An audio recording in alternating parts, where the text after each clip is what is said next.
Hello and welcome to CMS Forex News. I'm market analyst Nick Nassad. Today is Tuesday, April 7, 2009. The Bank of Japan held rates at 0.1% and in a unanimous vote as was expected. But the bank did announce that it will provide more funds to commercial banks by accepting a wider range of collateral, which can include municipal and central government bonds that are sold directly to investors. The idea is to free up more capital for regional banks, which are the main lenders to small and medium-sized businesses, as the economy continues to deteriorate in the first quarter of 2009. In a second bank decision, Australia's central bank cut interest rates by 25 basis points to 3%, the lowest the benchmark rate has been in 49 years. The news surprised the consensus forecast, which had the bank holding rates steady for a second straight meeting.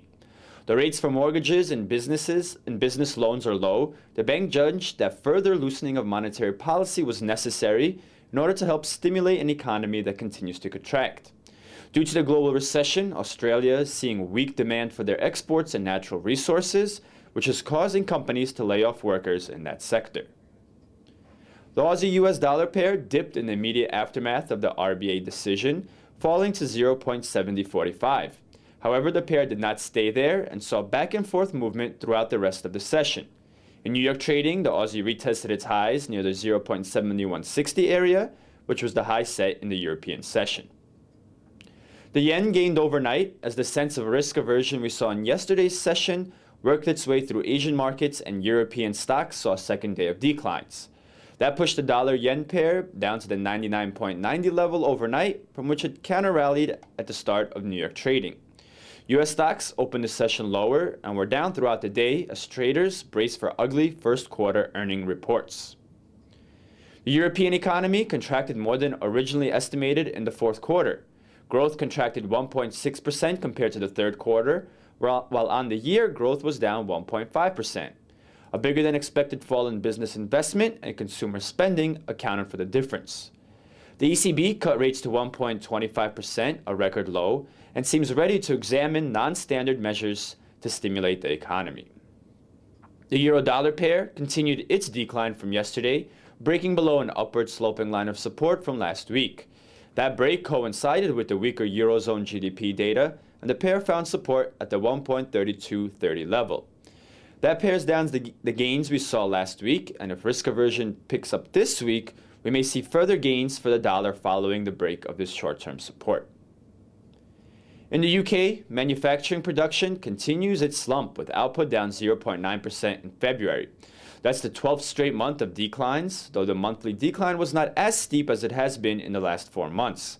Still, production is down 6.5% in the 3 months through February, the biggest fall since records began in 1968.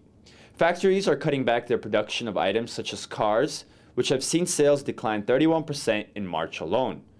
Overall industrial production, which includes output of mining, utilities, oil, and gas, fell 1% in February and is down a record 12.5% in annual terms. Even though the data from the UK manufacturing was rather grim, it did show a slowdown in the pace of contraction in the sector. The pound, though falling overnight, rebounded in New York trading, pushing to a new intraday high near 1.4780. That was very different from the euro-dollar pair and shows the pound was stronger today compared to the euro. Here is the euro-pound pair. The pair, after setting a high for the day near 0.9110, slid 100 pips to test the 0.90 level. That broke below short-term support near 0.9040, which had held on Friday and Monday, and now runs up against the line of resistance from the beginning of March. In our last pair for today, the US dollar-Canadian dollar fell in favor of the loonie as it experienced a strong down move in New York morning trading that brought it from the 1.2480 level to the 1.2330 level, a change of 150 pips. The pair found support higher than yesterday's low, which could mean a move in the greenback's favor could continue if stock losses this week increase risk aversion. Taking a look at upcoming releases, tonight Japan will post its current account and its Eco Watcher survey, and Australia releases data on consumer sentiment and home loans. Overnight, Germany will post its trade balance and factory orders, while the UK releases its BRC shop price index. Tomorrow, the US will release wholesale inventories and the FOMC meeting minutes. Canada, meanwhile, will reveal data on housing starts. And that wraps up today's broadcast.